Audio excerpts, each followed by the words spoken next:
Well, hello everyone and welcome to Pringleton Model Railway. Whether you're here for the first time or returning, thank you for stopping by. Your support is hugely appreciated. This time, something a bit different. We're going to be taking a close look at the control system used here at Pringleton. So that is the Hornby Railmaster, the infamous eLink, and the PC on which it runs. So sit back, pour yourself a drink and enjoy. Welcome once again to the Pringleton Model Railway.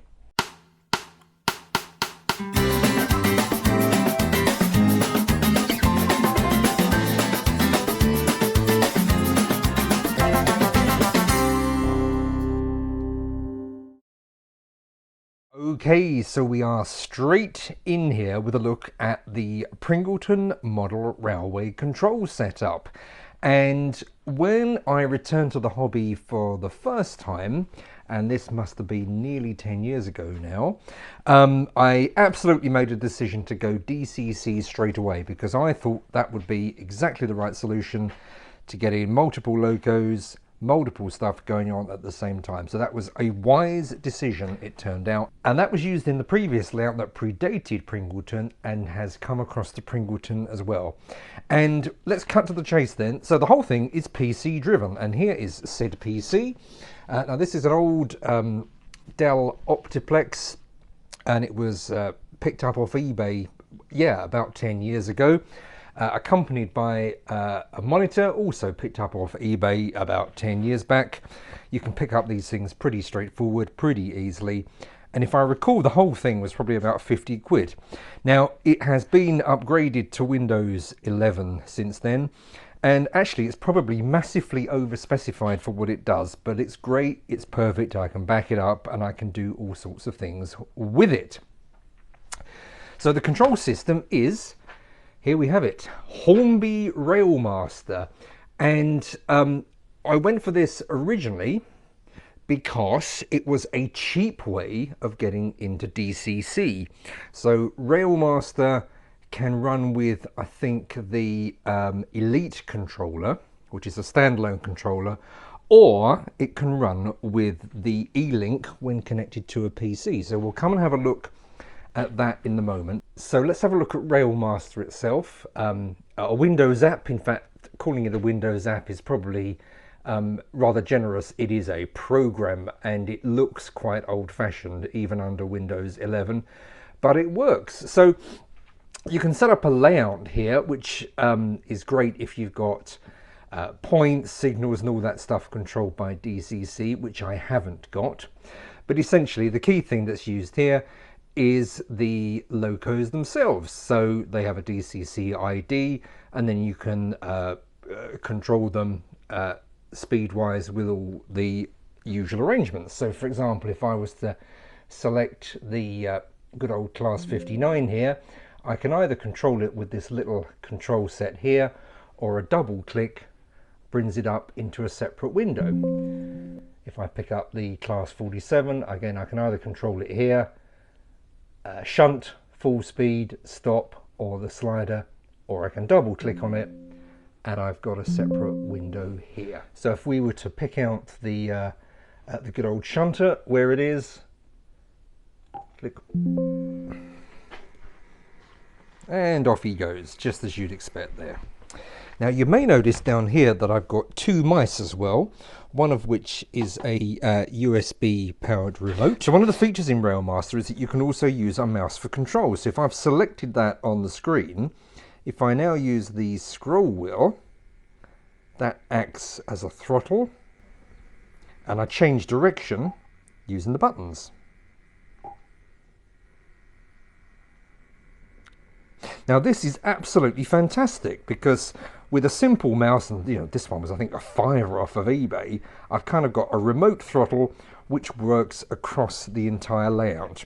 Now it is possible to use a handheld option as well. Now I've experimented with this old tablet and an old phone which has this weird sort of app thing available via the web, and it's okay, it kind of repeats all of this business on the screen as well, but it's a bit laggy. So I think I might try that again in future, but keep it separate on a separate network to the house, because I think that might improve it. It also occurs to me, despite having had this for 10 years, that one thing that would be really cool is if I exchange this monitor for a touchscreen monitor, and I reckon I could probably pick one up if I'm patient for about 50 quid, and then I'd be able to control the whole shebang from here as well. And I think that would be really rather smart. So Railmaster does it all. I mean, I don't use most of the features, to be honest. And I love this sort of old-fashioned digital clock down here, but I can obviously design a layout here and program accessories, points and whatnot. And if I wanted to, I don't have any of that. I can do consists. I can program sequences in like macros, so I could you know, have a whole series of events happening as well. And I can also program as well. And I do have a programming track. Here it is, an old piece of steel track wired up into the controller there, and I can whack my locos on there and do all of my DCC programming. And some decoders do say, in fact, that they don't work with Railmaster, but I've never found anything which doesn't so far. So that is pretty good. So it is, of course, a bit more than the PC and the Railmaster software. It also uses the eLink. So here is the eLink, a Hornby product, buzzing away to itself there, plugs into the power, plugs in via USB to the PC, and then we have the connections for the track, the DCC connection to the track, and separately for the programming track, which we just saw. Now I will be honest, and I've used this for years, and to be honest I found it quite flaky. Sometimes Railmaster would recognize it, sometimes it wouldn't. But probably a year or so ago I discovered that if you let Windows start up and then turn the eLink on afterwards, it works every time. So if you have one of these and you have that sort of flaky, unreliable vibe that I've just described, try that. Let your computer start up, fire up the eLink after that, and then start Railmaster, and I pretty much guarantee that that will work fine for you.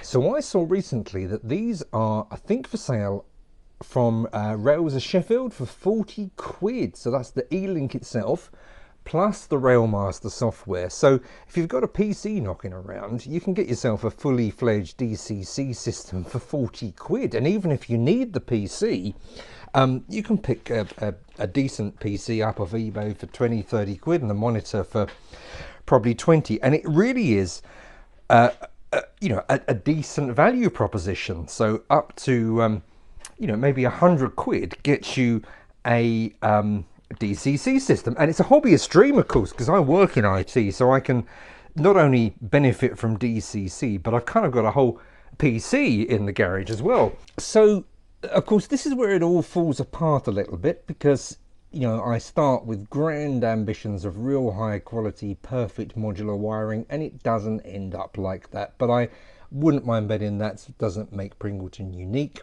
So my DCC connection is sort of in a bus here, and then I pull off the connections to droppers on the track. So there are loads of these around the layout, as you would expect, mostly through well, universally through red and black cabling. So we see some under here, and then we can see how that appears up on the track. That's pretty commonplace, of course. It's not every single track, but it's certainly a lot, and I never used those power clip things that Hornby made. That was just too much like trouble waiting to happen. The 12-volt lighting, as we see here, is completely separate from the DCC bus, so a completely separate circuit, and I got some of that all set up in previous episodes. I did consider powering that from the DCC bus, but that felt more complicated, a waste of power and a waste of money, frankly. Of course, having a PC down here in the garage is a real boon. I'm internet connected, wired here, in fact, to a extender which sensationally picks up a fantastic signal from the house, so I've got everything I need here. So I can go on the net, pick up a bit of music, but I've also used the PC for some other stuff. So I have, for example, got some service sheets here in a simple folder for the locos I've got. So if I pop up the Class 8 one, there it is. So that's a handy little reference, and I have lost track of the number of times I've been onto the net to look up DCC lighting or wiring or some sort of maintenance issue. So having a PC down here is absolutely fantastic and a real boon as well. And so with all that in mind, it now seems right to give Railmaster its moment in the sun with a little running session and our musical showcase.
So there we have it. Like so much at Pringleton, value for money has been top of the agenda when setting up the DCC control system.